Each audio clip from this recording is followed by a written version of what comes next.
afternoon, everyone. My name is Marta Panush, and I'm the project analyst here at XYZ University. This presentation is a report that examines the struggles of international students here at XYZ University. In particular, the fact that there are too few resources available to our students here at XYZ. In my presentation, I will provide a little background on our student population. I will then present the problem and possible solutions, and I will also advocate for the best recommendation to remedy the situation. I will close my presentation with the question and answer session. So if anybody has questions or concerns, please hold those until the presentation is over. Thank you. Okay, let's start. Here at our university, we have about 12,000 students currently enrolled in our programs. 1,000 of those students are international students. Those students come from 43 different countries. And since 2020, we have seen a 3% increase in student admission, international student admission. With their increased presence on our campus, international students are starting to voice their concerns that they do not have too many resources available to them. This hinders their education. This hinders their sense of belongings. This prevents them from contributing to our diversity initiative. So we listened and we interviewed students and staff.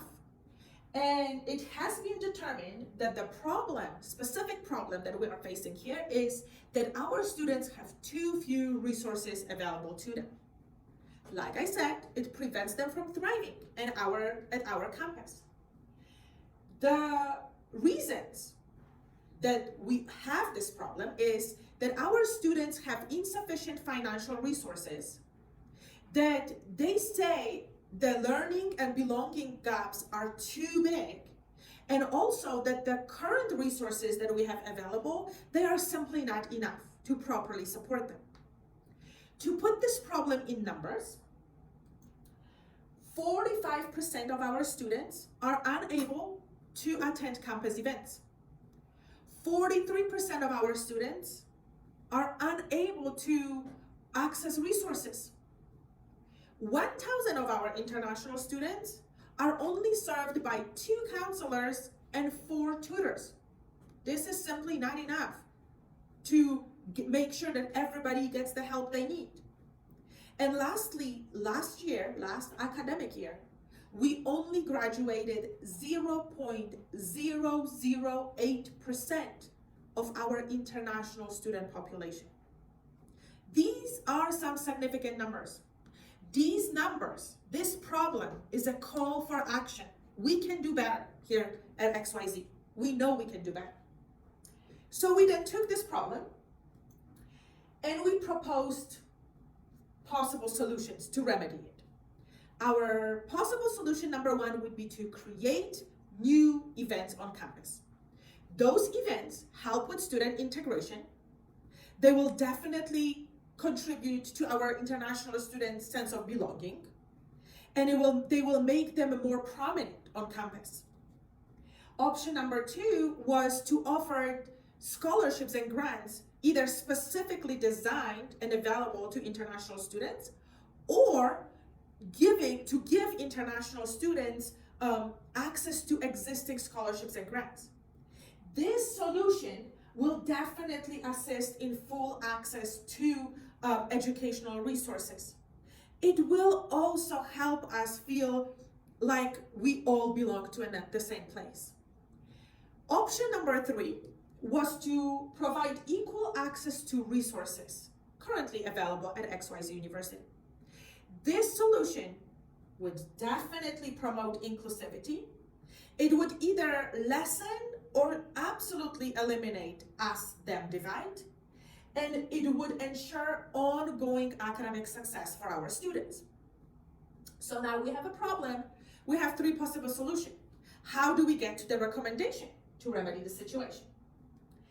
we took our possible solutions, which we call outcomes here. We compared them against 3 criteria right here. For each alternative and criteria, we gathered excessive data, we conducted surveys, and we created an outcome. For each of those alternatives and criteria, we also calculated costs. Then we took each alternative and additionally we calculated the value cost.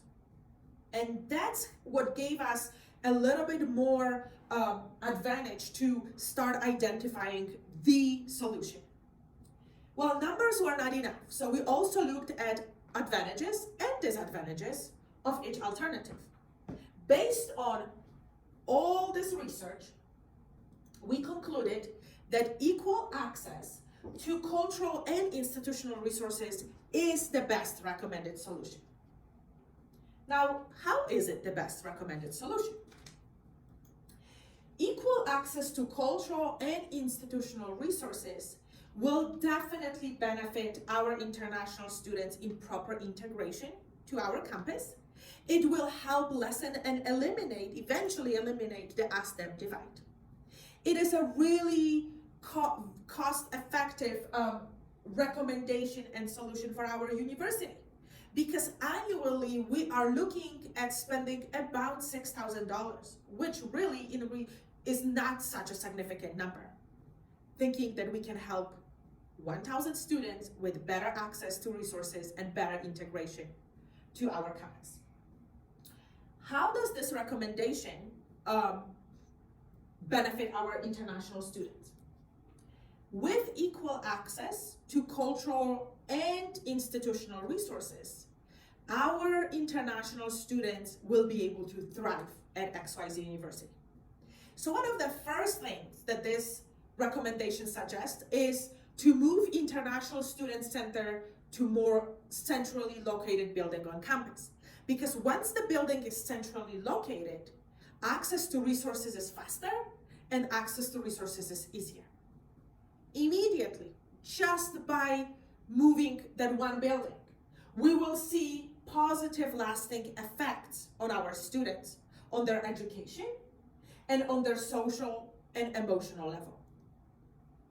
Another thing that this recommendation suggests doing is having international and domestic students working together.